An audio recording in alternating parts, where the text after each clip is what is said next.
Good morning আমার প্রিয় শ্রোতা বন্ধুরা। আপনারা এখন শুনছেন গল্পের ডালি বাই পামেলা। আমি পামেলা আমার চ্যানেলে আপনাদের সবাইকে স্বাগত জানাচ্ছি। গত দুদিন ধরে শুনছেন প্রখ্যাত লেখক নারায়ণ সান্যালের একটি রহস্য উপন্যাস কৌতূহলী কোণের কাঁটা। আজকে শোনাবো এর পরবর্তী অংশ। আমার গল্প পড়া যদি আপনাদের ভালো লাগে তাহলে প্লিজ একটা লাইক দেবেন, এছাড়া শেয়ার, কমেন্ট ও সাবস্ক্রাইব করে আমাকে মোটিভেট করবেন। তাছাড়া পাশে থাকা বেল আইকন প্লিজ প্রেস করবেন, তাহলে আমি যখনই আপলোড করব আপনাদের কাছে তার নোটিফিকেশন চলে যাবে।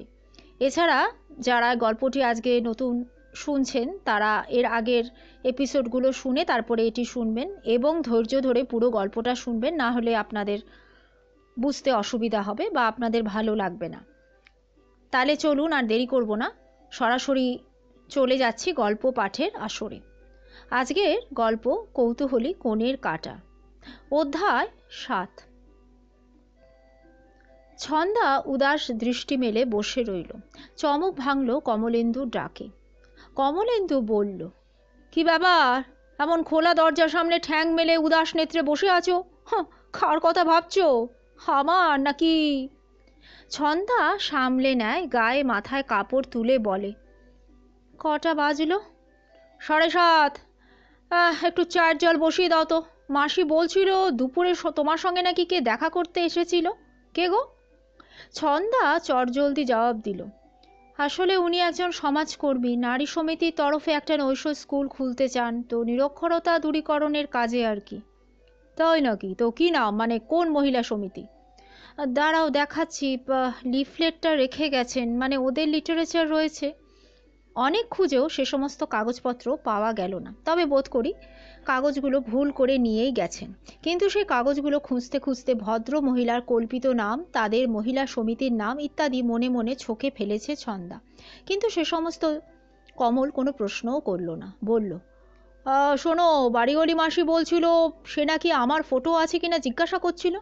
কিন্তু কেন, মানে আমার ফটোতে তার কি দরকার? এবারও চটজলদি জবাব, হ্যাঁ আসলে তোমার নাম শুনে বললেন যে ওর এক ছোট ভাইয়ের বন্ধুর ওই নাম, তো দেখতে চাইছিলেন যে তুমি ওর ভাইয়ের সেই বন্ধু কিনা। তা তুমি দেখালে আমার ফটো? তোমার ফটো আমি কোথায় পাবো, আমার কাছে রয়েছে নাকি? নেই বুঝি? ঠিক আছে, চায়ের জল একটু বসাও। পরদিন ভোরবেলা ঘুম ভাঙার পর ছন্দা দেখল পাশের বিছানাটা খালি। ওর সুটকেসটাও সস্থানে নেই। সারা দিন সারা রাত কমলেন্দুর কোনো পাত্তা নেই। অবশ্য তার পরদিন রবিবার ভোরবেলা বোঝা গেল ব্যাপারটা। পুলিশ সার্জেন্ট যখন জানতে চাইল, আপনার চুড়ি মালা দুল মিলিয়ে ক ভরি হবে? 4-5। তখন ছন্দা উত্তর দিয়েছিল, হ্যাঁ সেটা তো হবেই। পুলিশ অফিসার একটু হেসে বলেছিলেন, তাহলে তিনি আর কোনোদিন ফিরে আসবেন না। ডবল বেড, চৌকি আর মিট সেফটা কয় মাস বাকি ভাড়ার বাবদে মিটিয়ে প্রায় এক কাপড়ে ফিরে এলো কাকা কাকিমার কাছে। দৌড় খুলে দিয়ে কাকা যেন ভূত দেখলেন। কিন্তু আগেই বলেছি, তিনি বিচক্ষণ মানুষ, চেঁচামেচি হইচই কিছুই করলেন না। ছন্দার প্রণাম সারা হলে তিনি বললেন, আয় ভেতরে আয়। না না, বৈঠকখানায় নয়, আমার শোবার ঘরে চল। অনর্গলবদ্ধ গৃহে ভ্রাতুষ্পুত্রীকে তিনি যা বললেন সেটা অবশ্য ন্যায্য কথায়। কাকা বললেন, দেখ ছন্দা, আমার দুটো মেয়ের বিয়ে দেওয়া এখনো কিন্তু বাকি। এই 7 মাস তুই কোথায় ছিলি, কি করছিলি, আমি অবশ্য কিছু জানি না, জানতে চাইও না। তুই সাবালিকা, একটাই জীবন তোর, যেভাবে তুই জীবন কাটাতে চাস কাটাবি, এবং সেটা আমার জীবনের পথে কোনো বাধা সৃষ্টি না করে। কি তাই তো? ছন্দা উঠে দাঁড়িয়েছিল। তিনি বললেন, শোন বস, কথা আছে। কাকা আবার বললেন, তুই কি করবি, কিছু ঠিক করেছিস? কি বলবো কাকা, আমি তো পথের ভিখারি। কে বলল? দাদার পলিসিটা ম্যাচিওর করার পর তোর নামে ফিক্সড ডিপোজিট করেছিলাম, সেটা অবশ্য আমার মনে ছিল না, তো সুদে আসলে এখন প্রায় 15,000 টাকা হয়েছে।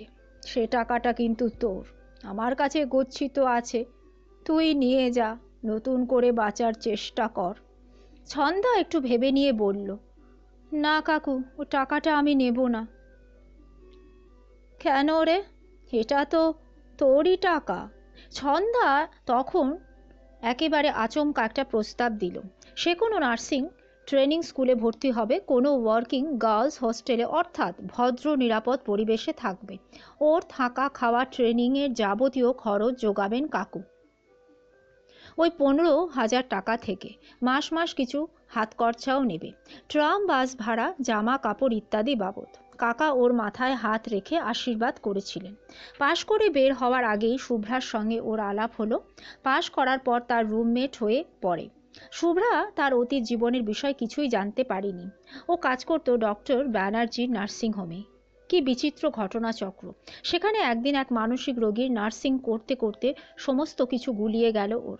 কোটিপতি বিজনেসম্যানের একমাত্র পুত্র যখন ওর হাত দুটি ধরে বলেছিল যে ওকে জীবন সঙ্গিনী করতে চায়, বাবাকে না জানিয়ে রেজিস্ট্রি মতে, তখন ছন্দা সে কথা বিশ্বাসই হয়নি। আর ঠিক তখনই ফিরে এলো ওর জীবনের শনি গ্রহ কমল। নামটা সে বারে বারে বদলেছে নতুন মেয়ের সঙ্গে প্রেম করার আগে, কিন্তু বদলেছে শুধু পদবিটা, এমনভাবে যাতে আচমকা কেউ পিছন থেকে ওকে নাম ধরে ডাকলে কারো সন্দেহ হবে না। কমলেন্দু, কমলাক্ষ, কমলেশ, সবারই ডাক নাম কমল। পরদিন শনিবার 22শে জুন সূর্যোদয়ের পূর্বেই প্রতিদিনের মতো বাসু সাহেব প্রাতঃভ্রমণে বেরিয়েছিলেন। সচরাচর উনি মর্নিং ওয়াক সেরে ফিরে এলে সবাই জমায়েত হয় প্রাতরাশের টেবিলে। আজও ফিরে এসে দেখলেন বাড়ি শুদ্ধ ডাইনিং টেবিলে উপস্থিত রয়েছেন, কিন্তু কেউ মুখ তুলে তাকালো না। সবাই হুমড়ি খেয়ে ইংরেজি বাংলা খবরের কাগজগুলো ভাগাভাগি করে পড়ছে। বাসু বললেন, কি ব্যাপার, কাগজে জব্বর কিছু খবর বেরিয়েছে নাকি? রানু মুখ তুলে তাকিয়ে বললেন, হ্যাঁ, কাল রাতে মানে মাঝরাতে কমল খুন হয়ে গেছে। বাসু সাহেব বললেন, কমল মানে? হ্যাঁ, তাই তো লিখেছে, ছন্দার প্রথম পক্ষের স্বামী। বাসু ধীরে ধীরে বসে পড়েন একখানা চেয়ারে, অস্ফুটে বললেন, এমন একটা আশঙ্কা অবশ্য আমি করেছিলাম, কিন্তু এত তাড়াতাড়ি যে। প্রথম পাতার নিচের দিকে খবরটা ফলাও করে লেখা রয়েছে, রাতের অতিথির ডান্ডায় সমাজবিরোধী ঠান্ডা।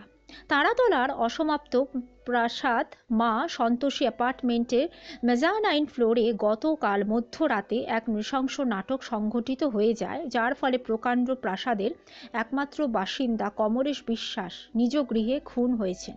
কর্পোরেশন আপত্তি করায় আদালতের আদেশে এই বহুতল বিশিষ্ট প্রাসাদটি দীর্ঘদিন অসমাপ্ত হয়ে পড়েছিল। কমলেশবাবু ছিলেন এই নির্জন প্রাসাদ কঙ্কালের রক্ষক। তার মৃতদেহ আবিষ্কৃত হয়েছে তার ঘরে। পুলিশ মৃতদেহ শনাক্ত করেছে। কমলেশ একজন বিবাহ বিশারদ সমাজ বিরোধী। বস্তুত সে চার্লি চ্যাপলিনের বিখ্যাত চলচ্চিত্র মসিও ভার্দুর প্রেরণায় তার জীবিকা বেছে নিয়েছিল কিনা সেটা বলা কঠিন, তবে তার উপার্জনের কাঠামোটা ছিল প্রায় একই রকম। কমলেশ বিভিন্ন নামে, বিভিন্ন স্থানে, বিভিন্ন পরিচয় একাধিক বিয়ে করেছে, কখনো কুমারী, কখনো বিধবা, কিন্তু তারা একেবারেই নিঃস্ব নয়। দু একটি বধূ হত্যার দায় গ্রেপ্তার হয়েছে, কিন্তু প্রমাণের অভাবে মুক্তিও পেয়েছে। দু চারটি ক্ষেত্রে নব পরিণীতা বধূর অলঙ্কার এবং নগদ অর্থ আত্মসাৎ করে সে উধাও হয়েছে। ফলে প্রত্যাশিতভাবে কমলেশের শত্রু সংখ্যা যথেষ্ট। পুলিশের অনুমান তাদেরই ভেতরে কেউ এসে প্রতিহিংসা সাধন করে গেছে। রাত প্রায় 1:27 স্থানীয় পুলিশ স্টেশনে একটা টেলিফোন আসে। থানা থেকে রেডিও মেসেজে ভ্রাম্যমাণ একটা পুলিশ পেট্রোল কারকে তৎক্ষণাৎ জানানো হয়। অকুস্থলে উপনীত হতে পুলিশ আন্দাজ 7 মিনিট টাইম নেয়। সদর দরজা বন্ধ ছিল, যদিও নিহতের মেজানাইন ফ্লোরের দরজা ছিল খোলা। ভুলুণ্ঠিত কমলেশ তখনও জীবিত, কিন্তু জ্ঞানহীন। আহতের ঘরে গাদা করে রাখা ছিল গৃহ নির্মাণের নানা সাজ সরঞ্জাম। তার ভিতর একটি 1.25 মিটার দীর্ঘ গালভানাইজড লোহার 20 মিলিমিটার ব্যাসের পাইপ পড়েছিল আহত ব্যক্তির পাশে। তাতে রক্তের দাগ। পুলিশ প্রায় নিঃসন্দেহ সেটাই অস্ত্র হিসাবে ব্যবহার করা হয়েছে। আততায়ী আচমকা সেটাই তুলে নিয়ে গৃহস্বামীর মাথায় সজোরে বসিয়ে দিয়েছিল। অত্যন্ত আশ্চর্যের কথা, নিহত ব্যক্তির হিপ পকেটে ছিল একটা লোডেড রিভলভার। যে কোনো কারণেই হোক কমলেশ সেটা পকেট থেকে বার করার সুযোগই পায়নি। অ্যাম্বুলেন্সে হাসপাতালে নিয়ে যাওয়ার পথেই সে মারা যায়। এরপর পাঁচের পাতায় বাসু পাতা উল্টে পঞ্চম পৃষ্ঠায় উপনীত হলেন। সেখানে নিজস্ব সংবাদদাতা সরজমিন তদন্তের কিছু তথ্য রয়েছে। মধ্যরাত্রে পুলিশের উপস্থিতিতে সংবাদদাতা অকুস্থলে উপনীত হয়ে কয়েকটা বিচিত্র সংবাদ সংগ্রহ করে। প্রথম কথা, পুলিশকে টেলিফোনটা করেছিলেন প্রতিবেশী বটুকনাথ মণ্ডল। মা সন্তোষী অ্যাপার্টমেন্টের পাশে 20 ফুট গলি পথের ও প্রান্তে একটা ত্রিতল বাড়ির মেজানাইন ফ্লোরে সস্ত্রীক বাস করেন বটুকনাথ। তিনি পুলিশকে জানিয়েছেন যে মাঝ রাত্রে টেলিফোন বাজার শব্দে ওর ঘুম ভেঙে যায়। দেখেন তাঁর স্ত্রীর নিদ্রাভঙ্গ হয়েছে পূর্বেই। ওরা বুঝতে পারেন টেলিফোন বাজছে ঠিক পাশের বাড়ির মেজানাইন ফ্লোরে, অর্থাৎ ওদের শয়নকক্ষ থেকে 7-8 মিটার তফাতে।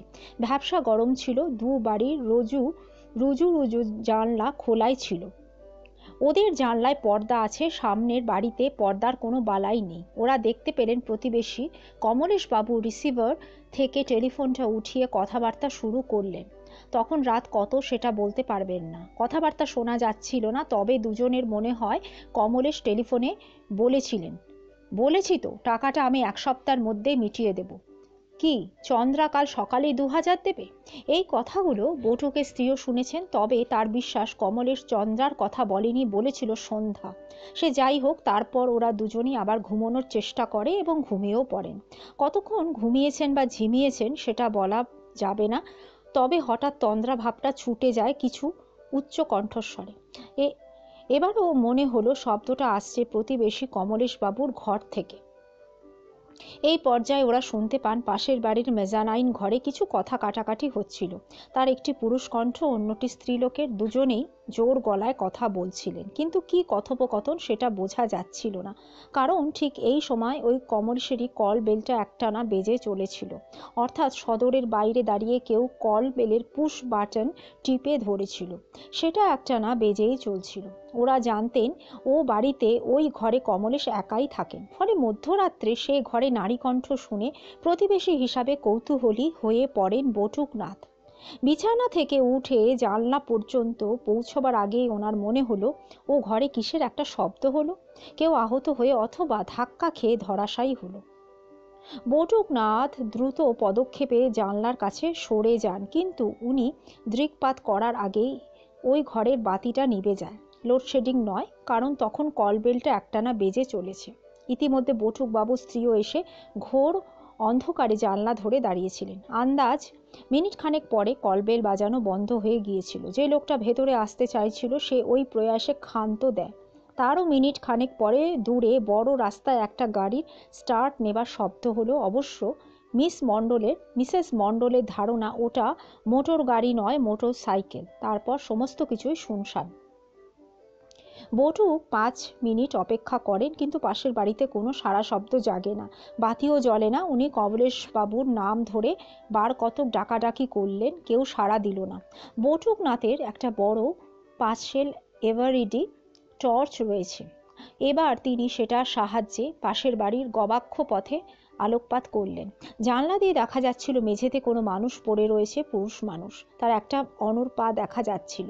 এবার উনি ঘড়ি দেখেন, রাত তখন ঠিক 1:25। বটুকনাথ তার প্রতিবেশী ডাক্তার নবীন দত্তকে ঘুম থেকে টেনে তোলেন। ডক্টর দত্ত দ্বিতলে বাস করেন, তার বাড়িতে টেলিফোন রয়েছে। ডক্টর দত্ত নিজে মেজানাইন ঘরে এসে টর্চের আলোয় ভূশয্যালীন ব্যক্তির অনড় একটি পা দেখে মনে করেন ঘটনাটা পুলিশে জানানো উচিত। ওরা থানায় ফোন করেন। অচিরেই পুলিশ অকুস্থলে পৌঁছয়। ইন্সপেক্টর মুখার্জি ঘড়িতে তখন 1:42 বাজে। সামনের দরজাটিতে গোদরেজের ইয়ের লক লাগানো, অর্থাৎ আততায়ী পালাবার সময় দরজাটার পাল্লা টেনে বন্ধ করে দিয়ে গেছে, আর বাইরে থেকে চাবি ছাড়া সেটা খোলাও যাবে না। পুলিশ বহুক্ষণ কলবেল বাজায়, ভিতরে কোনো শব্দ শোনা যায় না। তখন একজন পুলিশ ভাড়া বেয়ে দ্বিতলে উঠে গ্রিলহীন জানালার ফোকর দিয়ে বাড়ির ভেতরে প্রবেশ করে। সিঁড়ি দিয়ে নেমে এসে সদর দরজা খুলে দেয়। টর্চের সাহায্যে ওরা সিঁড়ি দিয়ে 1.5 তলার মেজানাইন ঘরে উপনীত হন। সুইচটা খুঁজে পেয়ে বাতি জ্বেলে দেন। দেখেন কমলেশ অজ্ঞান অবস্থায় মেঝেতে পড়ে রয়েছে। ডক্টর দত্ত তাকে পরীক্ষা করে বলেন যে বেঁচে আছে। আহতের ঘরে টেলিফোন ছিল। রুমাল জড়ানো হাতে পুলিশ সার্জেন্ট অসীম মুখার্জি তখন টেলিফোনটা তুলে নেন একটা অ্যাম্বুলেন্সের ব্যবস্থা করতে, কিন্তু হাসপাতালে পৌঁছানোর আগেই কমলেশ মারা যায়। তারপর তল্লাশির সময় পুলিশ মেঝেতে একটা ছোট চামড়ার কেসের চাবির রিং আবিষ্কার করে। তাতে 3টে চাবি ছিল।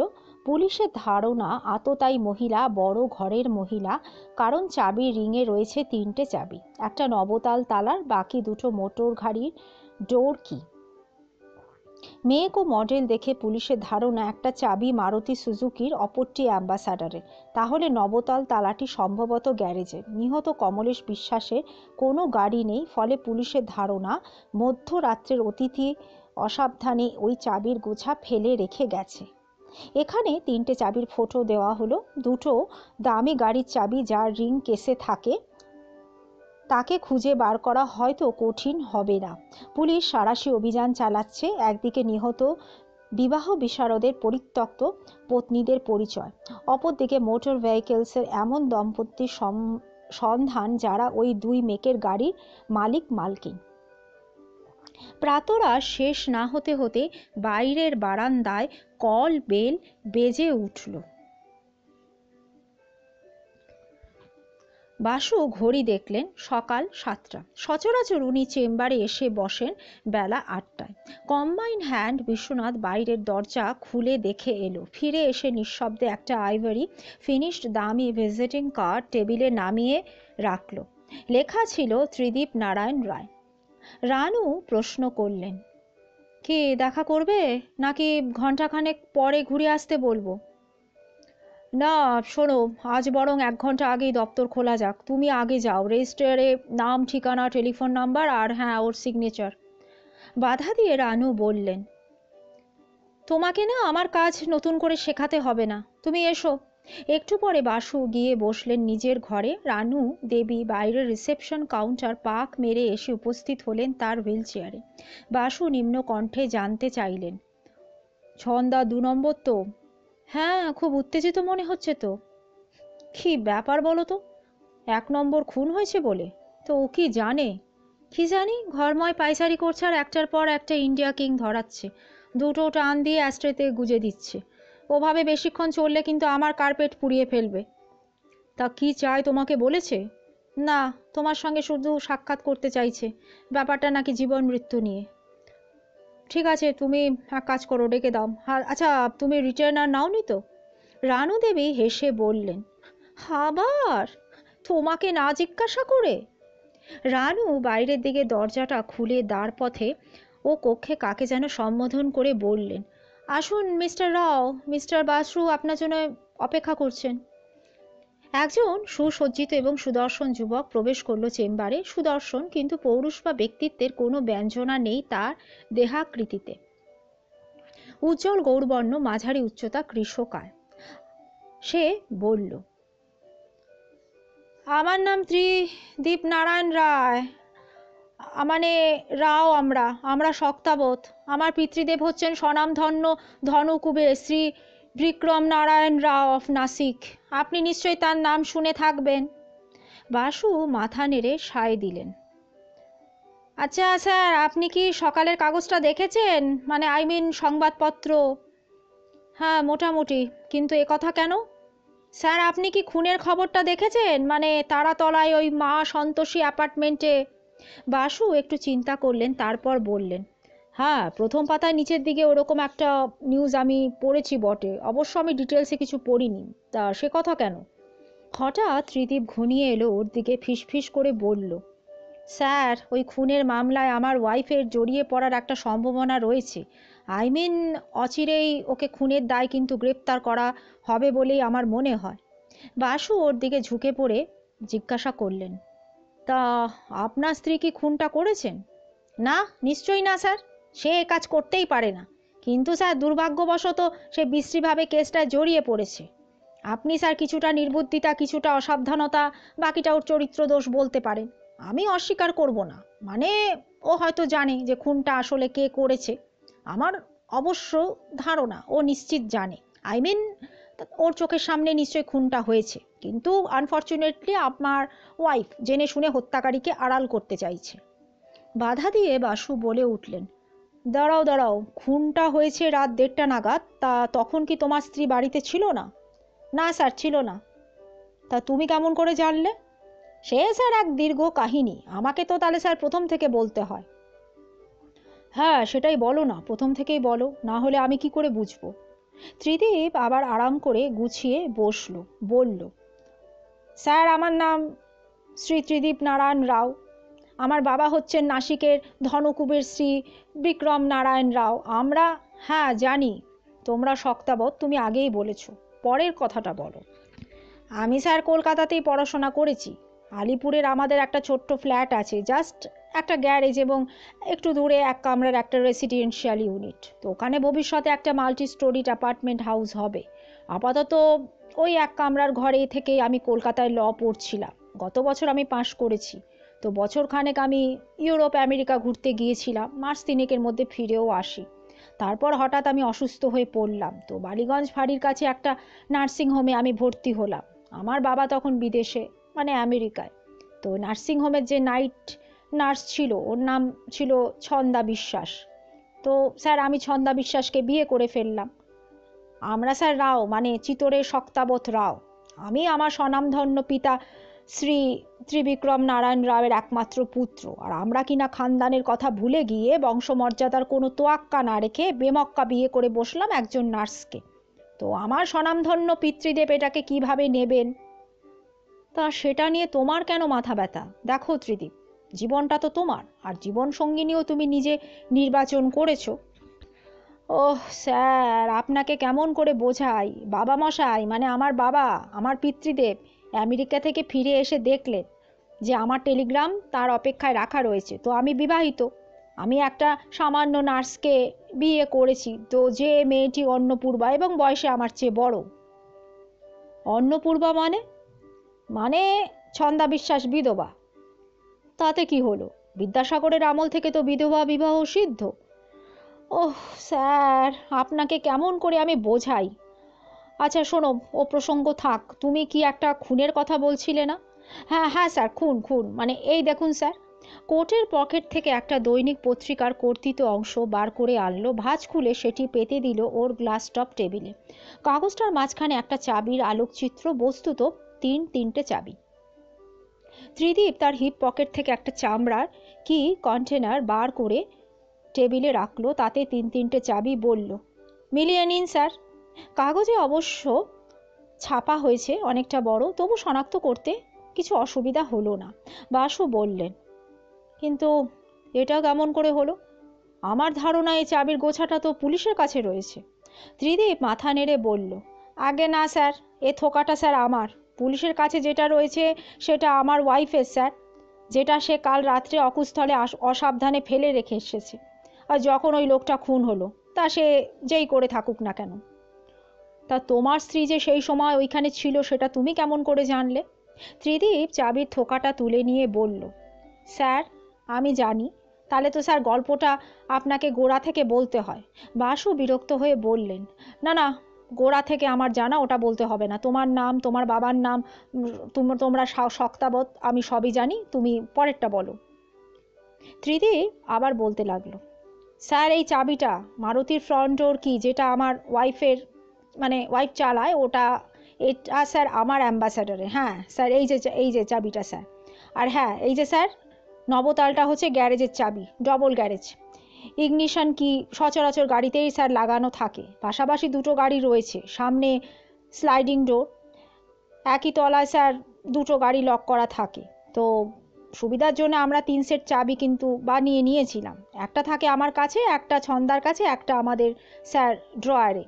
আমি আপনার কাছে আসার আগে দেখে এসেছি যে ড্রয়ারের চাবিটা সস্থানেই রয়েছে, আর আমার চাবি তো স্যার আমার পকেটে।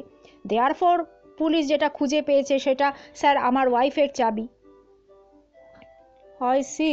তা তুমি যে এখানে আমার সঙ্গে দেখা করতে আসছো, তো সেটা কি তোমার স্ত্রী জানে? না স্যার। কেন? সে স্যার অনেক কথা। She try to drug me. কি কি করতে চেয়েছিল? স্যার কাল রাত 10টা নাগাদ আমাকে জোরালো ঘুমের ওষুধ খাইয়ে রাতে ঘুম পাড়িয়ে রাখতে চেয়েছিল। সে কি, কেন? না হলে তো স্যার তার নৈশ অভিসারে ব্যাঘাত হতো না। নৈশ অভিসার মানে? সে কথাই তো বলতে চাইছি স্যার। তাহলে বলো না, সবটা গুছিয়ে নিয়ে বলো। ত্রিদীপের সে ক্ষমতাই নেই, তার কথাবার্তা আর চিন্তার ঠিক পারম্পর্য নেই।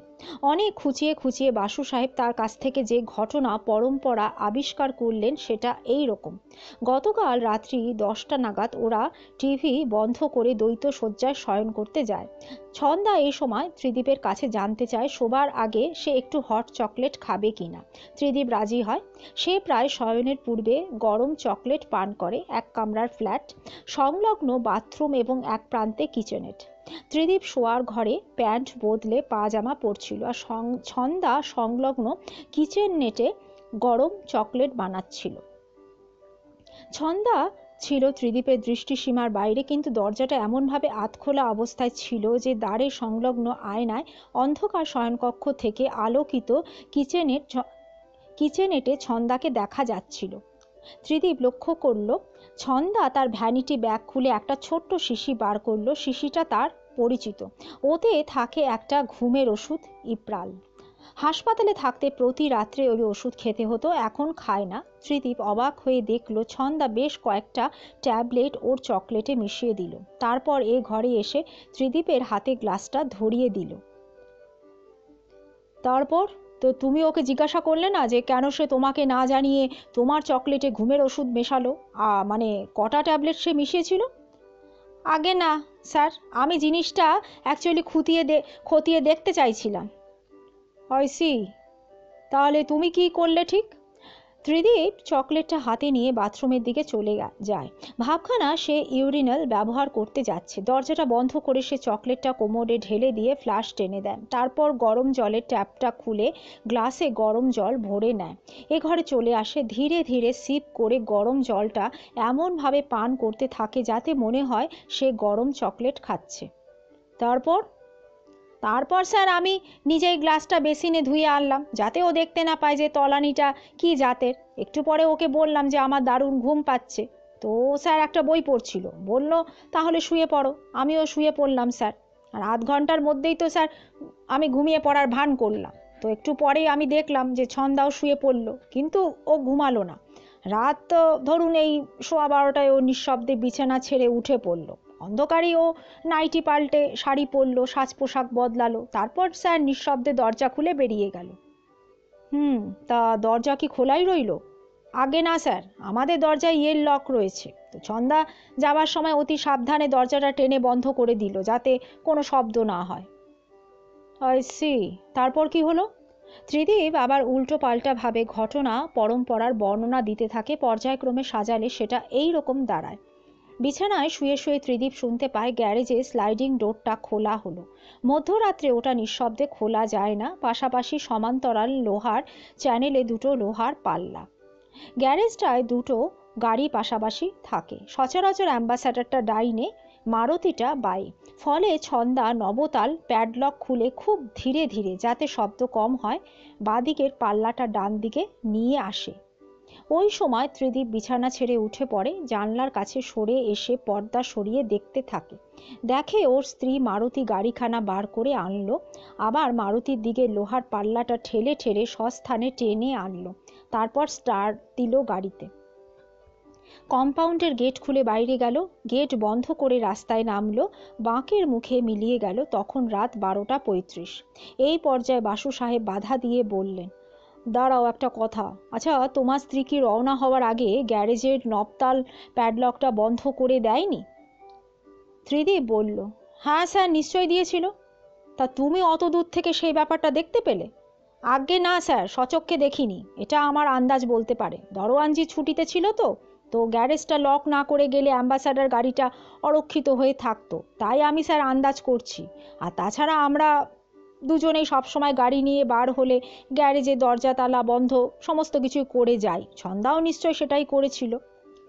বাসু সাহেব আবার বললেন, তাহলে সেক্ষেত্রে ফিরে এসে সে গ্যারেজ কী করে খুললো? মানে তোমার ধারণায় তো চাবিটা তার আগেই খোয়া গেছে তারাতলায়।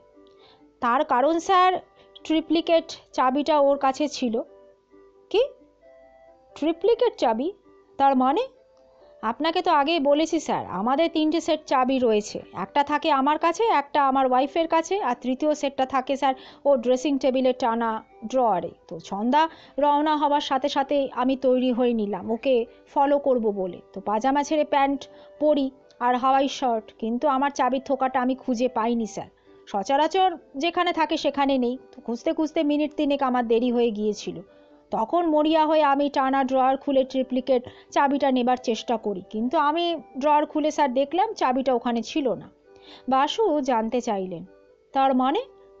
তার মানে স্যার, ছন্দারও হয়েছিল ঠিক আমার মতোই অবস্থা। আমাকে নিথর হয়ে ঘুমাতে দেখে সে নিঃশব্দে উঠে পড়ল, অন্ধকারে নাইটি ছেড়ে শাড়ি পরল, কিন্তু তার চাবির থোকাটা সে খুঁজে পায়নি। তো বাধ্য হয়ে নিশ্চয়ই ওই ড্রয়ারের তৃতীয় চাবির থোকাটাই ও নিয়ে গেল। আসলে ওর নিজের চাবির সেটটা ছিল ওর লেডিস ব্যাগে, যেটা ও তারাতলায় ফেলে এসেছে, কিন্তু তাতে বাড়ি ফিরতে ওর কোনো অসুবিধা হয়নি স্যার। তারপর বলে যাও। ত্রিদীপ আবার বলতে থাকে, ড্রয়ারের থার্ড সেটে চাবিটা না পেল মিনিট 5 পরে স্যার আমি আমারটা স্যার খুঁজে পাই, কিন্তু ততক্ষণে স্যার অনেক দেরি হয়ে গেছে। তো আমার পক্ষে ওকে আর ফলো করা সম্ভব ছিল না, কারণ তবু আমি স্যার আন্দাজে আমি বুঝতে পেরেছিলাম যে ও কোথায় নৈশ অভিসারে গেছে। আবার বাধা দিয়ে বাসু বললেন, তাই নাকি? তা লোকটাকে?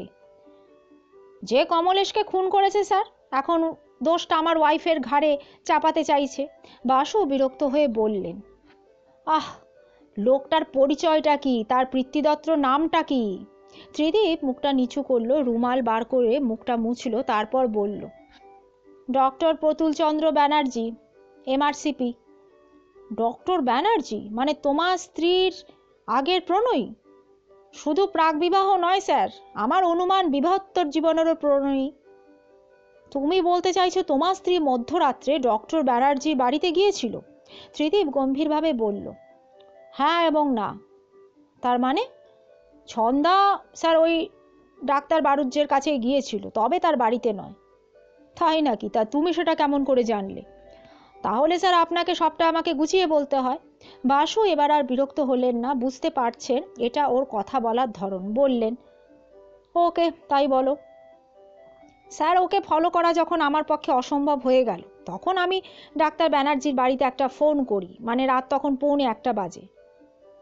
তা বাড়িতে না নার্সিংহোমে? আগে না, বাড়িতে স্যার। ওর নার্সিংহোম ওর 3 তলায়। তো উনি ব্যাচেলার, একটা ওড়িয়া কম্বাইন হ্যান্ডকে নিয়ে ওই নার্সিংহোমের 3 তলায় 2 কামরার ফ্ল্যাটে উনি থাকেন। ঠিক আছে, তুমি তারপর বলো। স্যার, বেশ অনেকক্ষণ রিংটোন হওয়ার পরেও টেলিফোনটা তুললো ওর কম্বাইন হ্যান্ড। তো সে জানালো যে ডাক্তারবাবু বাড়িতে নেই। তো ওকে আমি বললাম যে একটা জরুরি কেসে ডাক্তারবাবুকে আমি খুঁজছি, তাকে কি নার্সিংহোমের চেম্বারে ফোনে পাওয়া যাবে? তো লোকটা জানালো যে না, ডাক্তারবাবু গাড়ি নিয়ে কোথায় যেন বেরিয়ে গেছেন। তা তুমি কি তোমার নামটা জানিয়েছিলে? না স্যার, আমি গোটা ব্যাপারটা বুঝে নিতে চেষ্টা করছিলাম আড়াল থেকে। অলরাইট, তা আড়াল থেকে তুমি গোটা ব্যাপারটা কি বুঝলে শেষ পর্যন্ত? না স্যার, সবটা বুঝিনি, তবে যেটুকুনি বুঝেছি সেটা হলো এই যে আমার ওয়াইফ আমার ঘুমের ওষুধ আমাকে খাইয়ে ডাক্তার ব্যানার্জির কাছে যায়, তারপর দুজনে মিলে ওই তারাতলায় যায়। ওই খুন ওই ডাক্তার ব্যানার্জি স্যার করেছে, আর ছন্দা বোকামি করে তার চাবিটা ফেলে ভীষণ বিপদে পড়েছে। বাসু সাহেব বললেন, আচ্ছা, তুমি আমাকে একটা কথা বুঝিয়ে বলো তো, মানে তুমি তোমার স্ত্রীকে সরাসরি প্রশ্ন করছো না কেন? মানে কেন তোমাকে ঘুমের ওষুধ খাইয়েছিল, কেন তোমাকে না জানিয়ে মধ্যরাত্রে গাড়ি নিয়ে বেরিয়ে গেল, কিভাবে মানে নিউজ পেপারে ফটো ছাপা হলো চাবির? ত্রিদীপ সোজা হয়ে বসলো, কপালে চুলটা সরিয়ে গম্ভীরভাবে বলল, না স্যার, আমি সেটা জানতে চাইতে পারি না। হ্যাঁ, কিন্তু কেন? যেহেতু স্যার আমার ধমনীতে বইছে শক্তাবৎ রাজরক্ত, আমরা এভাবে কারো ব্যক্তি স্বাধীনতায় হস্তক্ষেপ করতে পারি না। বাসু বিরক্ত হয়ে বললেন, লুক হিয়ার ইয়ং ম্যান, তুমি অহেতুক ঈর্ষান্বিত হয়ে এ সমস্ত আজগুবি কথা ভাবছো। রাত 1:30টার সময় ডাক্তার ব্যানার্জি বাড়িতে না থাকায় এটা কিন্তু মোটেই প্রমাণিত হয় না যে তোমার স্ত্রীর সঙ্গে তার কোনো র্যান্ডেভু ছিল। তোমার স্ত্রী যদি অভিসারে যেতে চায় তাহলে ডাক্তার ব্যানার্জির ফ্ল্যাটেই যেতে পারবে। আসলে ব্যানার্জি হয়তো কোনো রুগী দেখতে গিয়েছিলেন। আবার তোমার স্ত্রীর চাবির থোকা ওই বাড়িতে আবিষ্কৃত হওয়ার অর্থ এই নয় যে খুনের সময় ও সেখানে ছিল। হয়তো কমলেশকে চিনত, দিনের বেলা তোমার স্ত্রী তার সঙ্গে সাক্ষাৎ করতে গিয়েছিল। For your information sir, Kamlesh আমার ওয়াইফের প্রথম পক্ষের স্বামী। I C.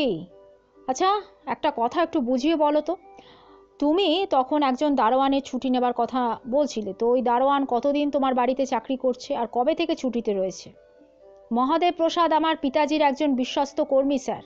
আমি যখন কলকাতার কলেজে পড়তে আসি তখন সে নাসিক থেকে চলে আসে।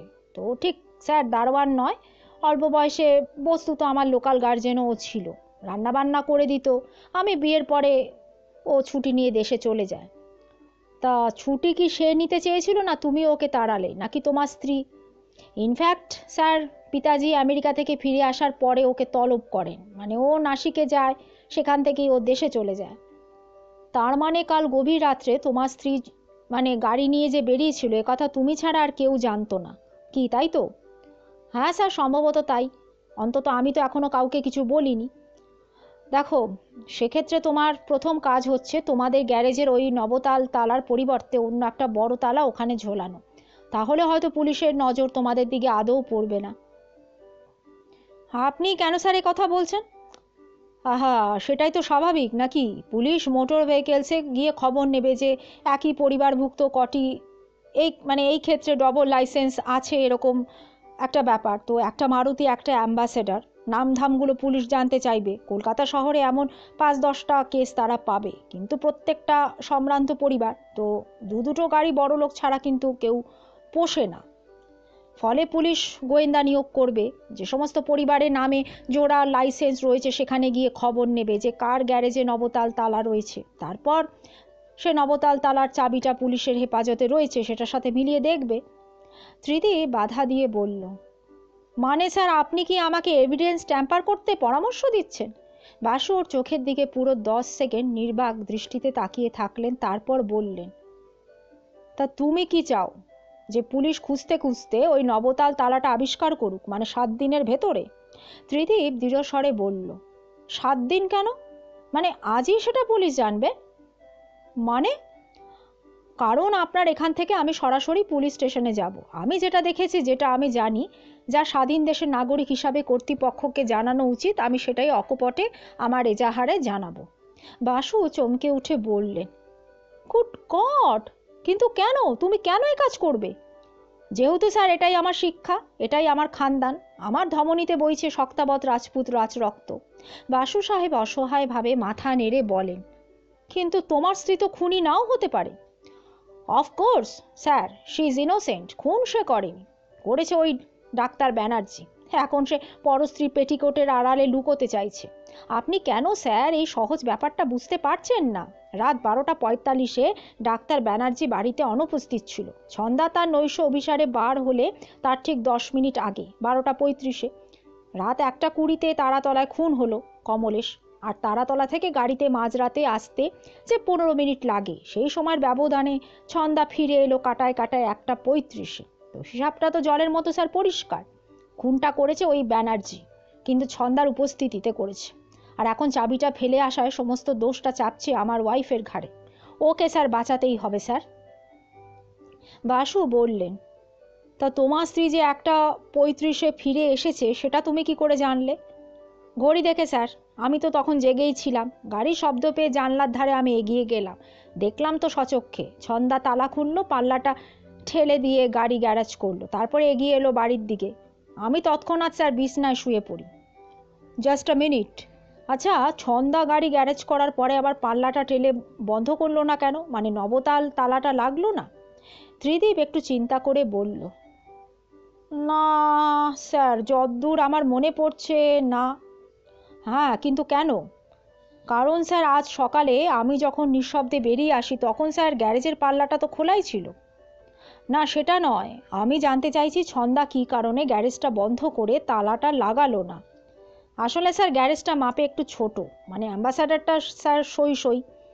কখনো কখনো রাস্তায় ভারী ট্রাক গেলে গ্যারেজটা কাঁপে, তখন অ্যাম্বাসাডার গাড়িটা একটু সরে নড়ে যায়, তো এই ক্ষেত্রে পাল্লাটা বন্ধ হয় না। তখন অ্যাম্বাসাডারটাকে সামনের দিকে একটু এগিয়ে নিতে হয়। তো ছন্দা সেই রিস্ক নেয়নি, কারণ অ্যাম্বাসাডারটা স্টার্ট নেবার সময় বেশ শব্দ হয়, তো ওর আশঙ্কা হয়েছিল যে হয়তো আমার ঘুম ভেঙে যেতে পারে। আচ্ছা, আজ সকালে তুমি যখন আমার কাছে আসলে তখন তোমার স্ত্রী কী করছিল? আগরে ঘুমাচ্ছিল স্যার। তো ও জানে না যে তুমি চলে এখানে এসেছো? না স্যার। আশ্চর্য, কেন? মানে ওকে না জানিয়ে চলে আসার কারণটা কি? কেন নয় স্যার, আমার ওয়াইফ যদি আমাকে না জানিয়ে মধ্যরাত্রে শয্যা ত্যাগ করতে পারে তাহলে সূর্যোদয়ের পর। তা তো বটেই। তা এত সকালে কোথায় যাচ্ছিলে তুমি? সেটা স্যার বলতে পারবো না, তবে ওর সঙ্গে বিছানায় শুয়ে থাকতে আমি পারছিলাম না। দরজা খুলে বাইরে বেরিয়ে দেখি কাগজওয়ালা বারান্দায় ছুঁড়ে কাগজ ফেলে দিয়ে গেছে। সেটা খুলে পড়তেই দেখি প্রথম পাতায় বার হয়েছে কমলেশ বিশ্বাস খুন হয়েছে। এবার আমি জানতাম ছন্দার প্রথম পক্ষের স্বামীর নাম হচ্ছে কমলেশ বিশ্বাস, কিন্তু আমার ধারণা সে মৃত। কাগজের পঞ্চম পৃষ্ঠা খুলে বুঝতে পারলাম যে বাস্তবে কি ঘটেছে। ব্যানার্জি আর ছন্দা কাল রাত্রে কমলেশকে খুন করতে গিয়েছিল। নিঃশব্দে ঘরে ঢুকে ড্রয়ারটা টেনে দেখি যে তার এক সেট চাবি রয়েছে আর দ্বিতীয় সেট আমার পকেটে। ফলে স্যার আমার বুঝতে কোনো অসুবিধা হয়নি যে কাগজে যে ছবিটা ছেপেছে সেটা ছন্দার চাবির গোছার। তখন গ্যারেজ থেকে গাড়িটা বের করে আমি আপনার কাছে চলে আসি। তা তুমি আমার বাড়ি চিনতে? ত্রিদীপ একটু ভেবে নিয়ে বলল, হ্যাঁ স্যার চিনতাম। কিন্তু কিভাবে?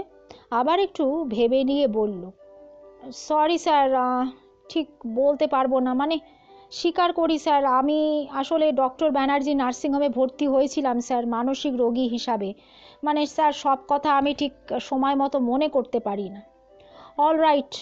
আচ্ছা, তুমি আমার কাছে কেন এসেছো? মানে ঠিক কী চাও তুমি? আমার ওয়াইফকে বাঁচাতে স্যার, মানে আমার খানদানকে বাঁচাতে। দেখো ত্রিদীপ, সেটা যদি তুমি বাঁচাতে চাও তাহলে তুমি কিন্তু নিজে থেকে পুলিশে যেতে পারো না। That's impossible sir. আমি Rathore Rajput sir, Shaktawat. I see. কিন্তু তুমি যে আমাকে নিয়োগ করতে চাও তাতে আমার জানা দরকার যে আমার ক্লায়েন্ট কে, তুমিই না তোমার স্ত্রী? অফকোর্স আমার ওয়াইফ স্যার। আর যদি সম্ভবপর হয় তাহলে এই খুনের মামলা যেন আমাদের খানদানটা জড়িয়ে না পড়ে। মানে আমার বাবার নামটা, তোমার বাবার নামটা কিন্তু তুমি নিজেই জড়াচ্ছ। পুলিশে গিয়ে তুমি যদি এজাহার দাও তাহলে তো প্রথমেই তোমার বাবার নামটা লিখতে হবে। ত্রিদীপ গুম মেরে বসে থাকলো। দ্বিতীয়ত, দেখো তোমার বাবাকে আমার দরকার ফিটা মেটানোর জন্য, এটাই তো আমার পেশা। আই নো স্যার, কিন্তু সে প্রয়োজনে আমার পিতৃদেবকে সঙ্গে যোগাযোগ করার কিন্তু স্যার বৃথা চেষ্টা হবে। তিনি আমার ওয়াইফকে বাঁচানোর জন্য একটা পয়সাও খরচা করবেন না। কেন? সে তো তার পুত্রবধূ, খানদানের ঐতিহ্যটা বাঁচাতে গেলে তার পক্ষে তো পুত্রবধূকে রক্ষা করাটাই স্বাভাবিক নাকি? ত্রিদীপ আবার বলল, আজ্ঞে না স্যার, তাহলে আপনাকে ব্যাপারটা গোড়া থেকে বুঝিয়ে বলতে হয়। থাক ত্রিদীপ, বাসু সাহেব বললেন, তোমাকে গোড়া থেকে শুরু করতে হবে না। শুধু একটা কথা বলো যে তোমার বাবার সুনাম, তোমাদের খানদান ইত্যাদির খাতিরে তুমি কি পুলিশ স্টেশনে যাবার ইচ্ছাটা আপাতত মুলতুবি রাখবে আর নবতাল তালাটা বদলে দেবে? ত্রিদীপ উঠে দাঁড়িয়ে বলল, সরি স্যার, আপনি আমাকে ঠিক চিনতে পারেননি। এভিডেন্স নষ্ট করা অথবা সত্য গোপন করা 7 শতাব্দী ধরে কোনো শক্তাবৎ রাজপুত স্যার করেনি, আমিও করতে পারবো না। মাথা খাড়া রেখে গটগট করে বেরিয়ে গেল সে। শুধু দরজার কাছে একবার থমকে দাঁড়ালো, পিছন ফিরে বলল, আপনার বিলটা আমাকে পাঠিয়ে দেবেন স্যার। দরকার হয় স্যার ঘটি বাটি বেচে আমি আপনার ফিটা মেটাবো। বাসু বললেন, ঠিক আছে। অধ্যায় 8। বেলা তখন 8টা, তবু ছন্দা ঘুমাচ্ছিল শেষ রাতে কড়া ঘুমের ওষুধ খাবার ফলে। বেশ কিছুক্ষণ রিংটোনের পর ঘুম জড়ানো কণ্ঠে সে সাড়া দিল। বাসু বললেন, ছন্দা, তোমার দেখছি ঘুম এখনো ছোটেনি। শোনো, যা বলছি সেটা প্লিজ মন দিয়ে শোনো। আপনি কি স্যার বাসু সাহেব বলছেন?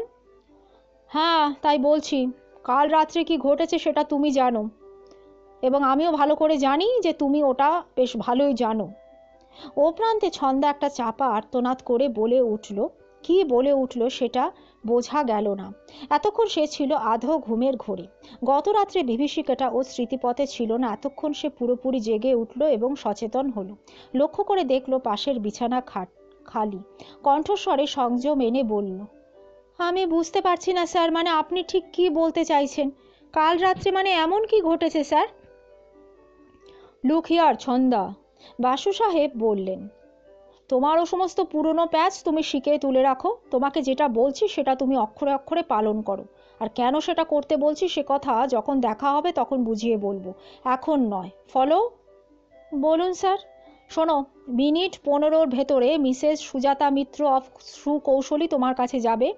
15 মিনিটের ভেতরে তোমার ওভারনাইট ব্যাগে তোমার প্রয়োজনীয় সমস্ত জিনিসপত্র তুমি ভরে তৈরি হয়ে থাকো, যাতে সুজাতা পৌঁছানো মাত্র তার আইডেন্টিটি প্রমাণ করা মাত্রই তুমি ওর সঙ্গে রওনা হতে পারো।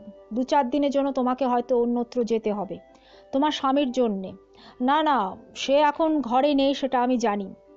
কোনো নোট রেখে যাওয়ার কোনো প্রয়োজন নেই। ছন্দা প্রতিপ্রশ্ন না করে পারে না, বলে, ও কোথায়? তোমার স্বামী 5 মিনিট আগে আমার চেম্বারে ছিল, এখন নেই। প্লিজ শোনো, কোনো প্রশ্ন টেলিফোনে করো না। যা ঠিক বলছি আমি ঠিক তাই তাই করো। সুজাতা তোমাকে সমস্ত কিছু বুঝিয়ে দেবে। ছন্দা আরও কিছু বলতে চাইছিল কিন্তু পারল না, কারণ বাসু লাইন কেটে দিয়েছেন। সুজাতার দিকে ফিরে তারপরে তিনি আবার বললেন, শোনো সুজাতা, ত্রিদীপ থানায় গিয়ে এজাহার দেওয়া মাত্রই তার ফ্ল্যাটে রেড হবে। হয়তো মিনিট 20-25 সময় আমাদের হাতে আছে। তোমাকে কি করতে হবে সেটা তুমি নিজে স্থির করে নাও। আমি কিছু ইনস্ট্রাকশন দেব না, বা দিতেও আমি পারি না। আমি শুধু আমার সমস্যাটার কথা তোমাকে বলছি। প্রথম কথা শোনো, ছন্দা আমার ক্লায়েন্ট, তার পার্মানেন্ট অ্যাড্রেস আমি জানবো, এটাই স্বাভাবিক। কিন্তু 2-3 দিনের জন্য সে যদি কোথাও একটা বেড়াতে যায় আমাকে না জানিয়ে, তাহলে তার ঠিকানা আমার জানার কিন্তু কথা নয়। পুলিশ জানতে চাইলেও আমি নাচার। তবে আমি আশা করছি যে যেহেতু ছন্দা বুদ্ধিমতী, তাই কোনো হোটেলে গিয়ে উঠলে স্বনামে রেজিস্ট্রারের খাতায় সে সই করবে। কারণ মনে হতে পারে অন্যরকম কিছু একটা, বা আইনের হাত থেকে সে পালাতে চাইছে, সে দোষী, অন্তত জ্ঞান পাবি। সে তো সেটা নয়। তা তোমার কি মনে হয় এই বিষয়? সুজাতা কোনো জবাব দিল না। রানুর দিকে ফিরে বলল, মামিমা, আমি একটু বেরোচ্ছি। রাতে না ফিরতে পারলে কিন্তু কোনো চিন্তা করবেন না। কৌশিক মানিব্যাগ খুলে এক বান্ডিল নোট ওর দিকে বাড়িয়ে ধরল। সুজাতা সেটা ভ্যানিটি ব্যাগে ভরে রওনা হয়ে গেল।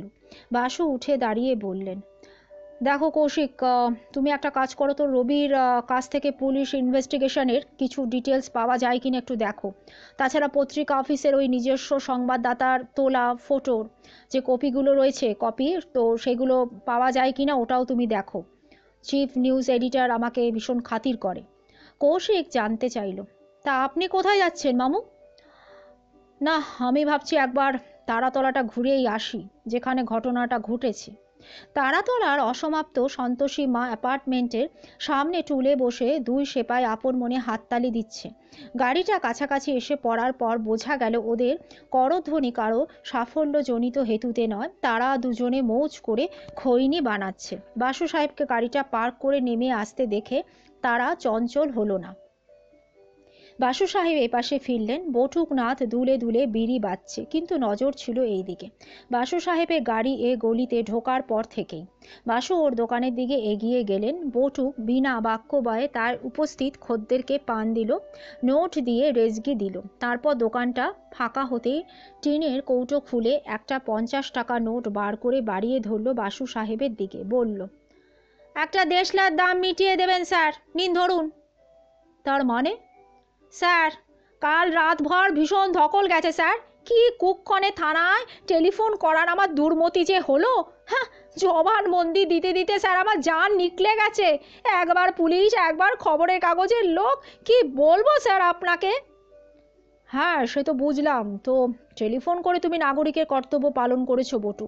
তো ভালো কাজ করলে নাকাল একটু হতে হয়, এটাই দুনিয়ার নিয়ম। তা তুমি ওই নোটটা আমাকে ফেরত দিচ্ছ কেন?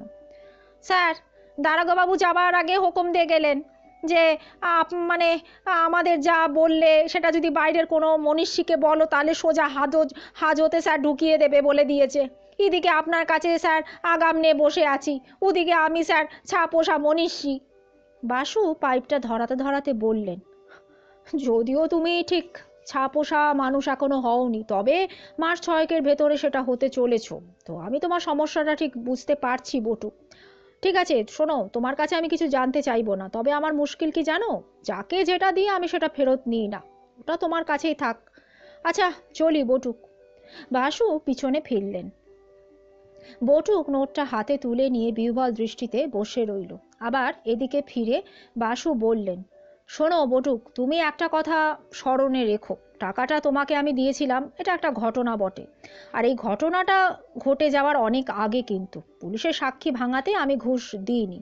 কি তাই তো? আর তোমার তীক্ষ্ণ দৃষ্টি আর বুদ্ধিমত্তার পরিচয় পেয়ে খুশি মনে দেশলাইকে নিয়ে আমি ভাঙানিটা ফেরতও নিইনি। কি আমি ঠিক বলছি তো বটু? ভাসু সাহেব আবার বললেন, দেখো বটুক, আমি তোমাকে কোনো বিপদে কিন্তু ফেলবো না। দারোগাবাবুর আদেশ না মানলে তোমাদের মতো দোকানদারের যে কি হাল হয় সেটা আমি জানি। আমার বিশ্বাস তুমি যেটা দেখেছো, যা বুঝেছো, সবই তুমি পুলিশকে বলেছো এবং খবরের কাগজকেও বলেছো। তো তুমি শুধু বলো যে তুমি কি এমন কোনো তথ্য জানো যেটা তুমি ওদের বলনি? আগে না স্যার, তবে স্যার দুই একটা কথা কিন্তু স্যার আমি ওদের বলিনি। দেখো, সেটা কি কথা আমি জানতে চাইছি না, কিন্তু কেন বলনি সেটা। দেখুন স্যার, পুলিশের ওপর না আমার স্যার একটুও বিশ্বাস নেই। ওরা আসে শুধু মানুষজনের হয়রান করতে আর টাকা খেতে।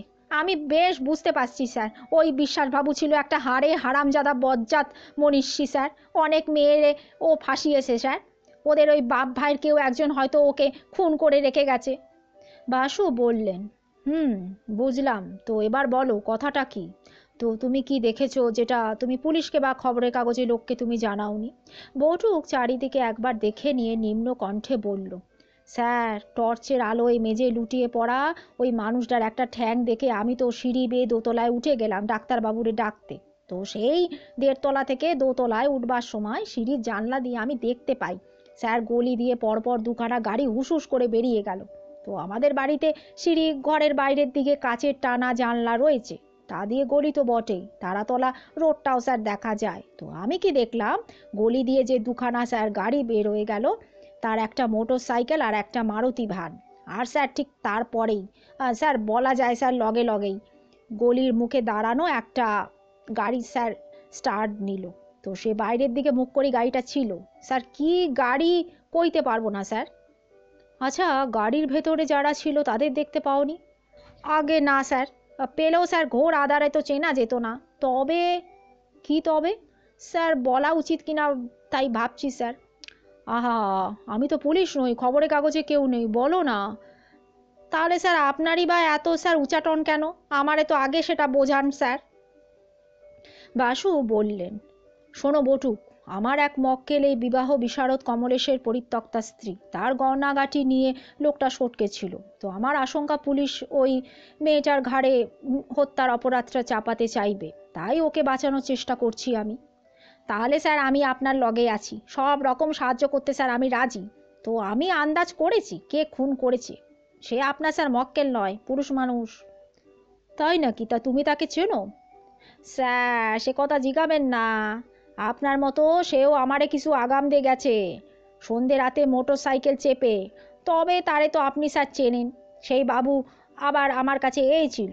আন্দাজ তখন স্যার 7টা বাজে, তখনও কমলেশ বাবু ফেরেনি। তার কথা আপনারে কেমন করে বলুন স্যার, আমি তো স্যার তার নিমক খেয়ে বসে আছি না।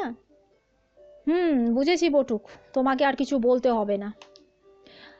রাত 8টা নাগাদ ফিরে এলো সুজাতা ভগ্ন দূতের মতো। বলল, মামিমা, রাতে খাবো আর থাকবো। বাসু বললেন, কি ব্যাপার সুজাতা, তুমি না বলে গেলে রাতে ফিরবে না? হ্যাঁ বলেছিলাম, কিন্তু আপনি বোধহয় সান্ধ্য এডিশন খবরের কাগজটা দেখেননি, তাই না?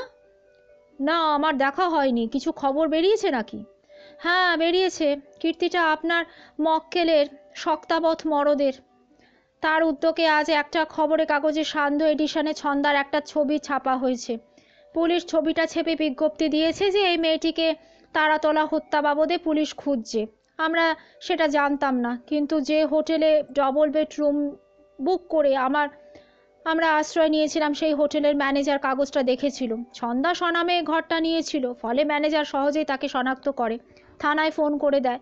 রাত 7টা নাগাদ পুলিশ ভ্যান এসে পৌঁছায়, বডি ওয়ারেন্ট দেখতে চায়, ওকে অ্যারেস্ট করে নিয়ে যায়। বাধ্য হয়ে স্যার আমি চেক আউট করে চলে আসি। বাসু বললেন, বুঝলাম। আচ্ছা, সারাটা দিনে তুমি তাকে কতটা জানতে দিয়েছো আর কতটা সে তোমার কাছ থেকে জেনেছে? না মামু, আমাকে ও কিছুই ইনফ্যাক্ট বলেনি। সুজাতা আবার বলল, আমি শুধু বলেছি যে ত্রিদীপ নারায়ণ আপনার সঙ্গে দেখা করতে এসেছিল, আর কিছু বলিনি। হ্যাঁ, তাকে বলেছিলাম যে যদি ঘটনাচক্রে পুলিশ তাকে গ্রেপ্তার করে তাহলে সে যেন কোনো অবস্থাতে কোনো জবানবন্দি না দেয়। পুলিশ তাকে যে কোনো প্রশ্ন করলে সে যেন বলে যে আমার অ্যাটর্নির অনুপস্থিতিতে আমি কিছুই বলবো না। বাসু সাহেব শুধু একটু হেসে বললেন, গুড গার্ল। আমার প্রিয় শ্রোতা বন্ধুরা, আজকের মতো গল্পটা এখানেই শেষ হলো। আবার কালকে নিয়ে আসবো এর পরবর্তী অধ্যায়। সঙ্গে থাকবেন, ভালো থাকবেন। নমস্কার।